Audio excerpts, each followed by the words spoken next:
Hello, America. I hope you're doing well. Welcome to my review of 90 Day Fiance Happily Ever After Season 4 episode. Please let this shit be over very soon, okay? Next episode needs to be the end, because I'm done. I'm sick of it. It's so fucking boring. It's just whatever. I want to let you all know that I'm reviewing Claws. You can find the last week's episode up there, and tonight's episode will be out probably like at 5 o'clock in the morning or something, okay? I am selling earrings. You can find my store down below. You can get 15% off using promo THANKS, and the sale is running until August 1st. Okay, let's get this shit out the way. Nicole is buying her ticket. I paused it to see how much the tickets were, and it was $1,782.85. Okay, and she calls Asin to tell him that she bought the ticket. He's very excited, and he's very, very excited, and he's ready to get married. May brings the mother in. The mother is like,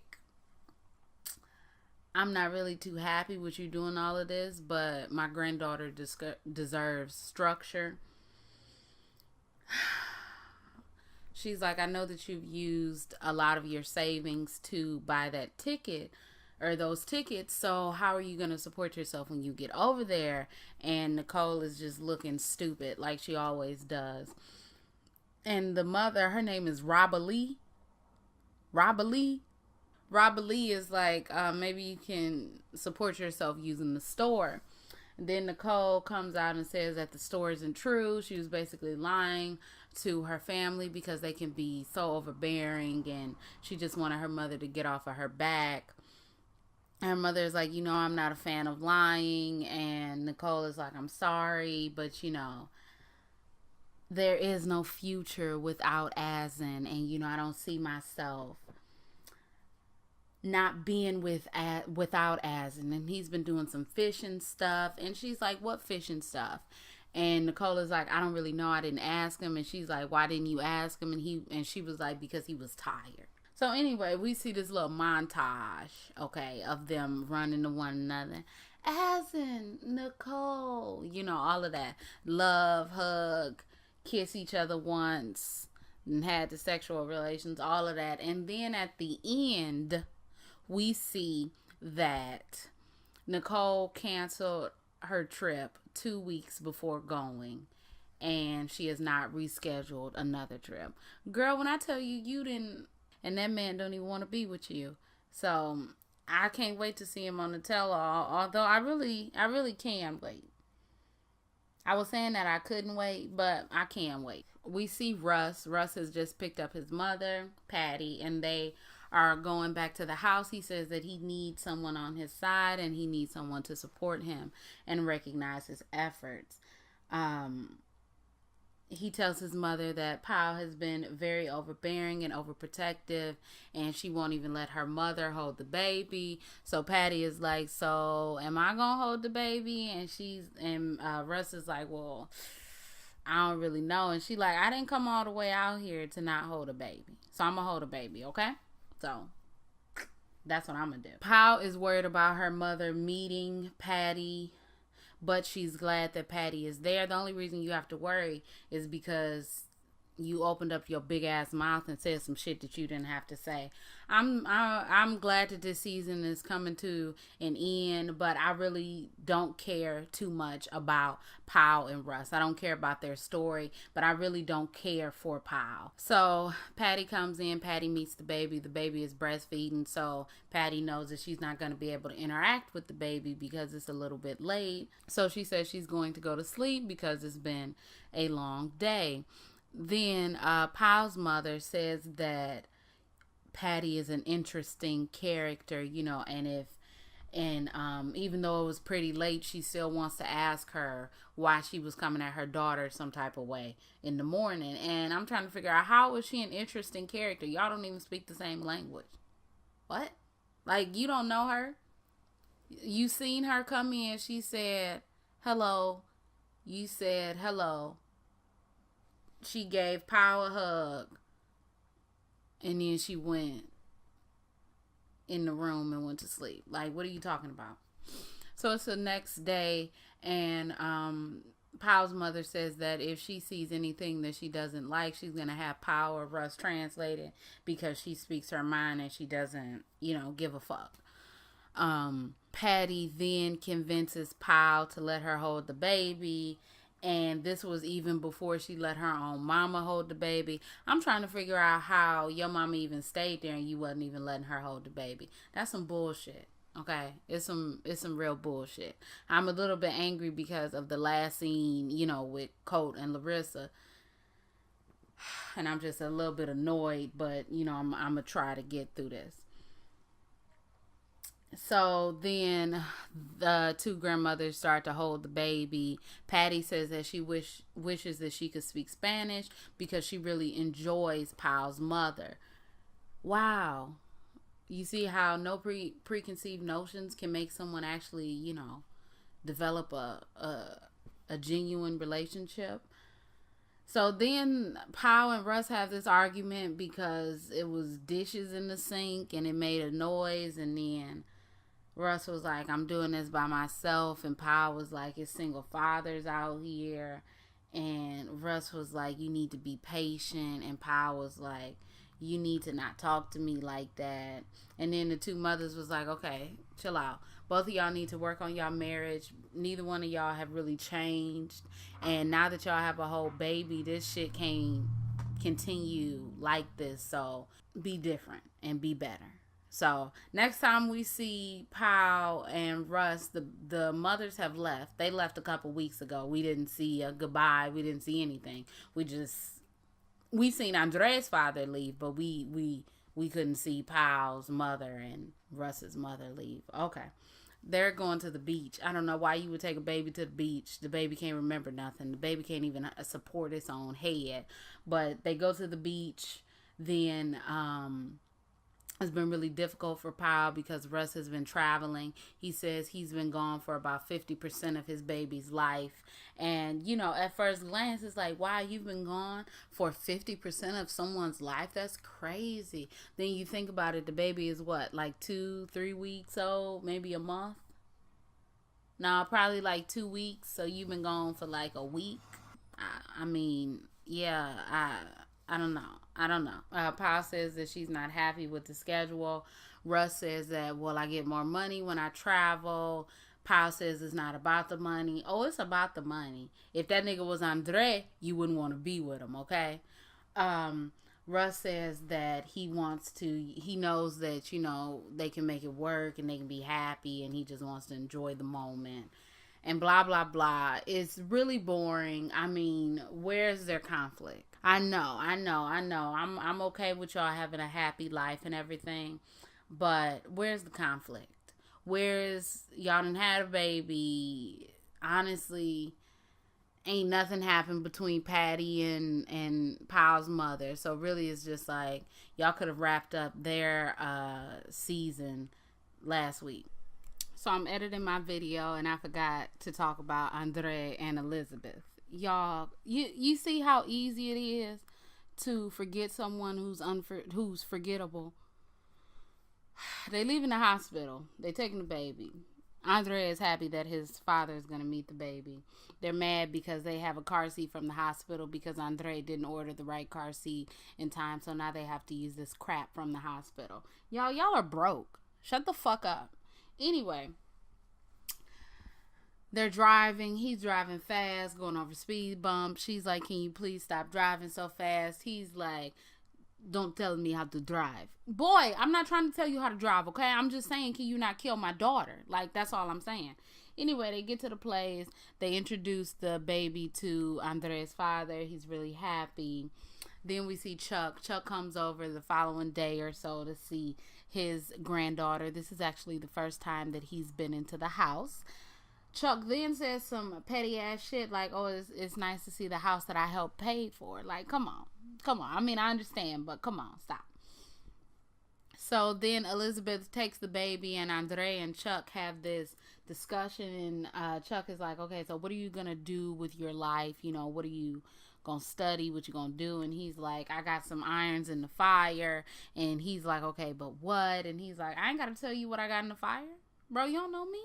And Chuck is like, but at the same time, if Elizabeth is gonna be coming to me for financial support, then I'm tired. I'm tired. I want her to come to you. You the man of the house. You got a whole baby. I don't need to be here supporting y'all. No. So Andres says, before that, when Chuck was holding the baby, and Andres said that he was joking about saying that he wouldn't take, that he wouldn't change the diapers. Then he said in his confessional that it's more of a woman's job to take care of the baby. But you don't have a job. So, or you have these like little ass jobs. So, guess whose job it is to take care of the baby? Whoever home the most. You're home the most because you're unemployed. Okay? So, when I go back to work, if you don't have a job by then you're going to be a stay-at-home father, because what else? Would you rather be a stay-at-home father or an unemployed ass nigga? Anyway, so Chuck says that he knows it's going to be hard because Elizabeth isn't going to be bringing in her money because, she's going to be on maternity leave for 2 or 3 months. So she's not going to be getting her commissions and her bonuses. And it's very hard to raise a baby. And then Andres says, yes, I know. Like, bro, I don't care. You're trash. You're trash. And Chuck says, okay, bro, since you say you got it, you say you know what you're doing, I might go. I don't know. We didn't see him leave, but it's cut off. So next we see Andre, his father is leaving. He then tells Elizabeth that he wants to go through with the wedding that they're supposed to have in Moldova, or Moldova, whatever it's called. And then she's like, yeah, we can have a wedding. It's fine, but I don't know if we're going to be able to spend all that money. And then Andre's like, well, we had wedding in your America. And it's not even about that. Like, what the fuck are you talking about, you dumbass? I'm sorry.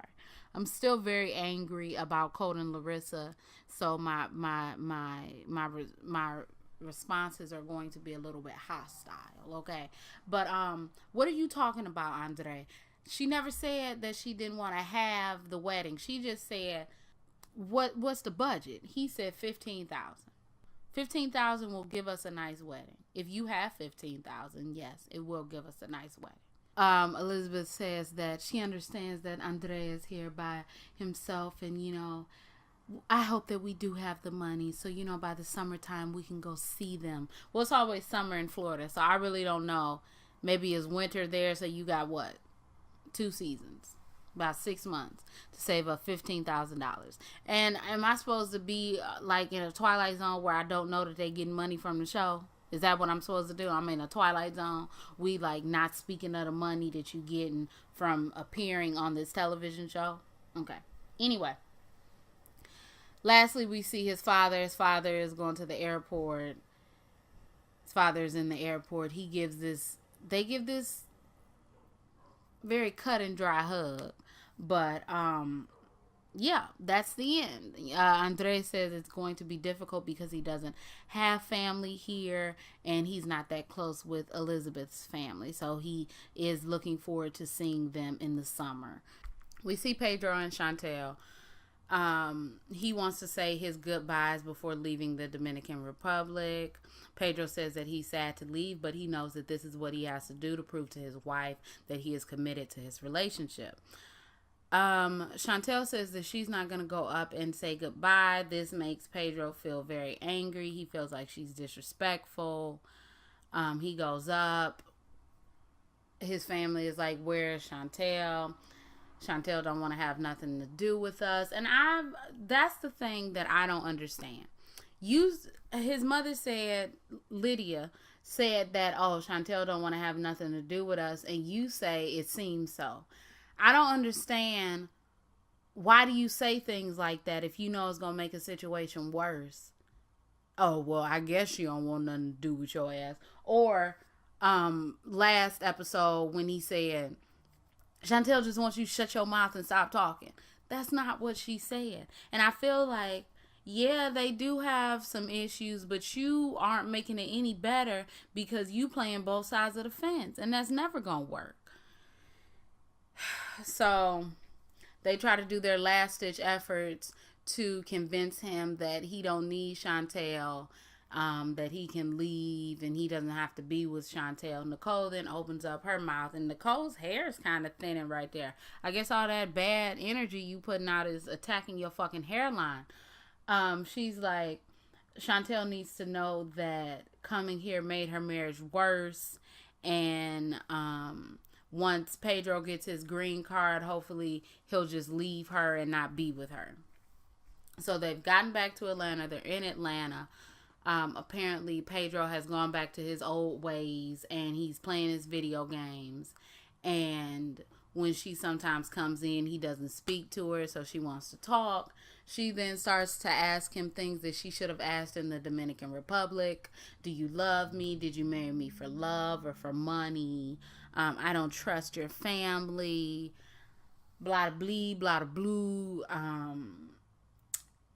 Where are we in our relationship? And it's just like, girl, you done brought this nigga back to the United States. Like, what are you talking about? Pedro is like, look, I came here because I love you. And now, you know, it's a big thing. Now you can't trust my family. Now I'm sitting up here having to prove myself to you all the time. He says, I'm tired. You know, if I don't make you happy, go find another guy. Be with another guy. Someone that will make you happy. And then he says, when I get my green card for 10 years, if you continue to act like this, then I'm going to leave. So this is your warning.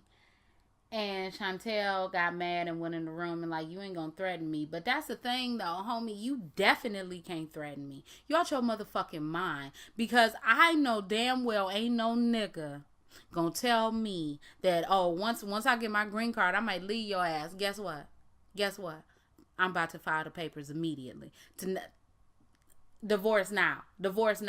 You get your green card someplace else. Who the fuck you talking to? Then Pedro follows her into the room and says, this is the problem. When I tell you the truth, you want to run away, blah, blah, blah. And she's like, get away from me. And that's how their story ends. And at first I thought this was real, but then I thought about it. Like, you know, the family Chantel is coming out. I'm not going to review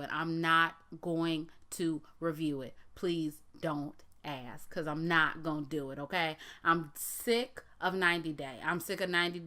I might do 90 Day before the 90 days, only because it's different people. That's why I like 90 Day the other way, because it's different people. I'm sick of seeing these people. I'm sick of seeing the same people over and over and over and over again. I'm not going to review the family Chantel. I'm going to watch the family Chantel. Yes, I am. But I'm not going to review it. And if I do review it, it's going to be 3-minute reviews. Did y'all see what happened? Dang.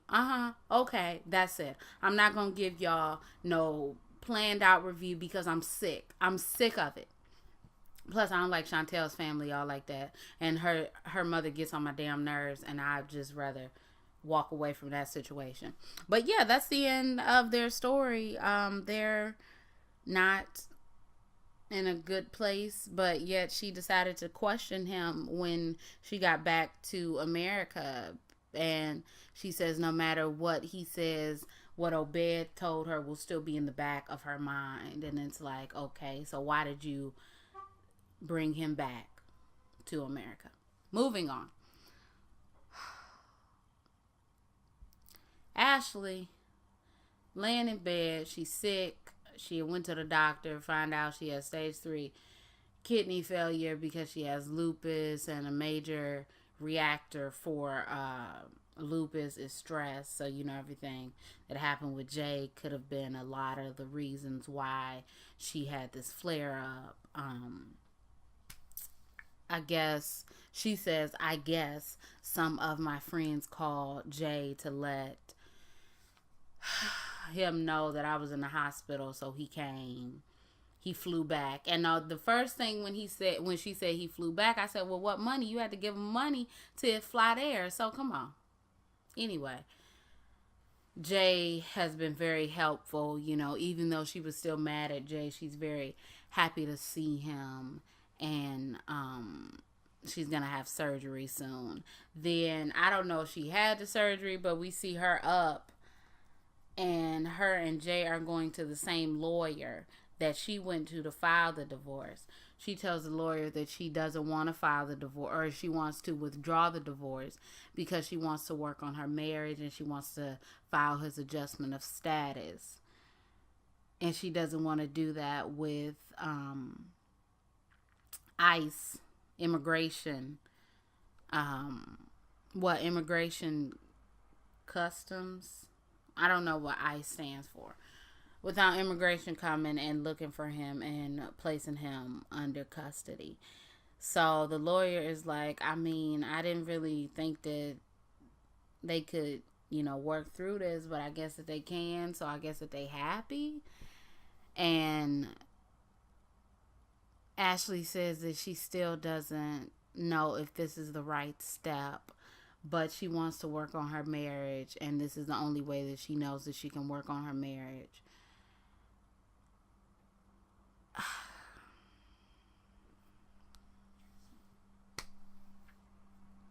Oh, she says she's not ready for their story to be over. I know you ain't ready for your storyline to be over. I'm sure you're not. Girl, it was just so convenient that you were almost done with this man, huh? You were almost done. Y'all almost wasn't going to be on the show no more, because you filed a divorce, and then whip blam bloom, you get sick and he come right on back. Huh? I'm not saying that she got sick and, she lying about getting sick, but I'm saying that man never left. He never left. I'm convinced of it. I'm convinced he never left. I'm convinced. And a friend took him to the airport. How many friends do he have? I thought he didn't really do nothing. Y'all, I don't care. I know that he's supposed to be in ICE detained. He's supposed to be detained by ICE now, so law of allowing, you gotta let people be stupid. Girl, Coda and Larissa, I'm glad that it's over because, we already knew what was going to happen. But Larissa was sitting on the curb after saying that, he a fat asshole and all of this. So she said that Coda and Debbie deserved one another. Then she went back and she was like, are you going to talk to your mother? And he's like, no. And she calls him dirty. And she says, your house, your place was dirty, your room was dirty before I came and I cleaned it up and I deserve respect. And then Colt says he deserves respect because you can never just say something without somebody turning around and saying what they deserve. I'm not talking about your ass. I don't give a damn what you deserve. She calls him a fat loser who lives with his mother, and she's tired of him not talking to his mother and not holding his mother accountable. Larissa says that she came to America to be a wife, but apparently that's not going to happen because he already has a wife, and it's illegal to have two wives. It's still illegal to have two wives, that you're married to at the same time. So he would have had to pick between Debbie and Larissa, and obviously he's going to pick the wife that he done been with for, 30 years? Come on. Oh, and I seen something on Twitter. It was like seeking sister wife. Colt and Debbie are looking for wife number 2. I would say something, but I know that what's his name died, so I'm not going to be mean. So I'm just going to move on. Colt says that he's tired. Larissa says, I know you tired and you look fat too. Colt says that he's tired of having to spend money on lawyers and bail her out of jail. All of the things that you put her through. Like, you the one who called the police on her. She didn't call the police on herself. You're the one, y'all don't live in an apartment. You called the police on her. So you had to bail her out of jail because you called the police on her, and then you wanted to turn around and say, it's my wife and I love her. But why you called the police on her? He says he's going to divorce her. She says, okay. and he says that it won't end well for her. Now, see, this is the thing. When you hear this stuff, and then in the next scene, Larissa's saying, okay, are you threatening me? And then in the next scene, we see that Debbie called the police on Larissa again because she was yelling. Does that not sound like fucking threatening behavior? Oh, it's not going to end well for you. And then all of a sudden she in jail again. Come on. Come on. Does that not sound like somebody who is using the system to punish somebody? Like, what the fuck? Anyway, Larissa went to jail. Larissa called Colt like, bro, you gonna bail me out? He said, I just don't think I can, like the little bitch that he is. And then Larissa's bail was posted a couple of days later. He doesn't know who posted the bail, but Larissa is out of jail. Larissa doesn't live there anymore. So he's packing up Larissa's stuff. He's like, this cost me $50. This cost me $100. Like, Colt is a fucking psychopath. Colt used gaslighting techniques to turn around and make this woman feel like she was crazy. Like,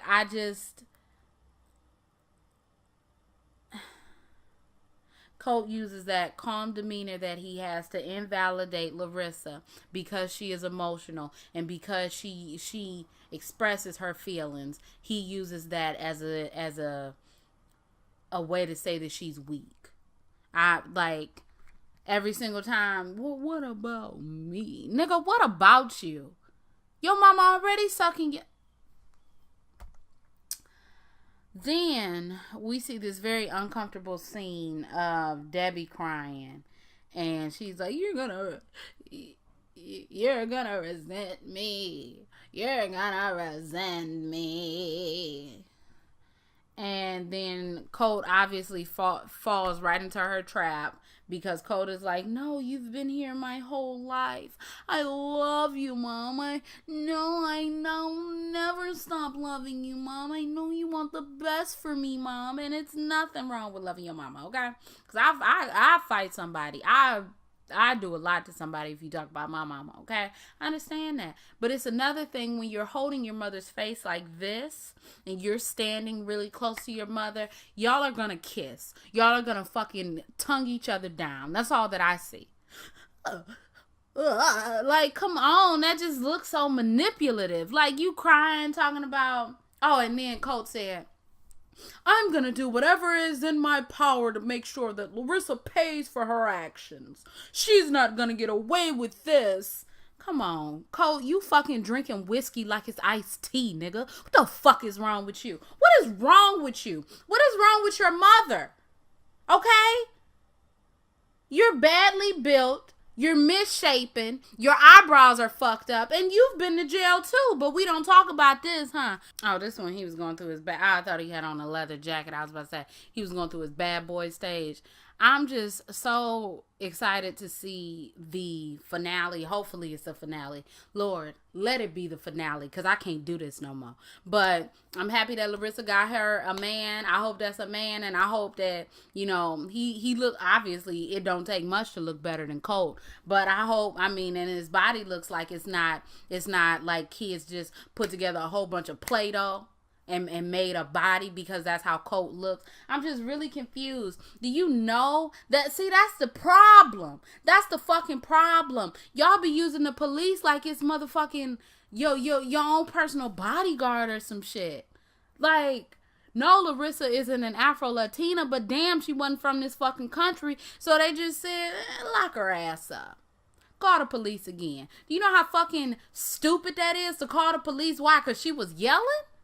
She was yelling till you called the police. Now, when you was yelling, talking about, I'm done, that was fine, huh? That was fine, right? Because you're a white lady with fucked up eyebrows. Is that why it was fine? Y'all got me fucked up. You know what? That really pissed me off. Yeah, I know Larissa be having some of her problematic moments, but guess what? You're out of fucking order, okay? You're out of order. Your eyebrows are out of order. Your mother's fucking face is out of order. Your face is out of order. Because who in the fuck is drinking Jack Daniels like it's water? No. Colt is a fucking maniac, Allegedly. I just don't want you to feel like it's my fault. And then she gonna have the nerve to say, Debbie, dumbass Debbie, gonna have the nerve to say, maybe if I didn't live with them, things would have been different. Yeah, you think so, Debbie? You think so, you dumb? Y'all, I'm done. If y'all like this review, you can like, comment, and subscribe. You can follow me on Instagram, Twitter. Everything you need to know about me will be in the bottom bar below. My name is Brio. I make beats. I sing songs. If you like what you see, come on along. And you know what? Cut it. Just cut it. Cut it. Cut it. You know, all these times that bitch that been to jail, she should have beat your ass. She should have fucking beat your ass. She should have made sure that she left some permanent marks on your ass so you can always look at them and think about her. Because you are out of order. You're out of shape and you're out of your mind.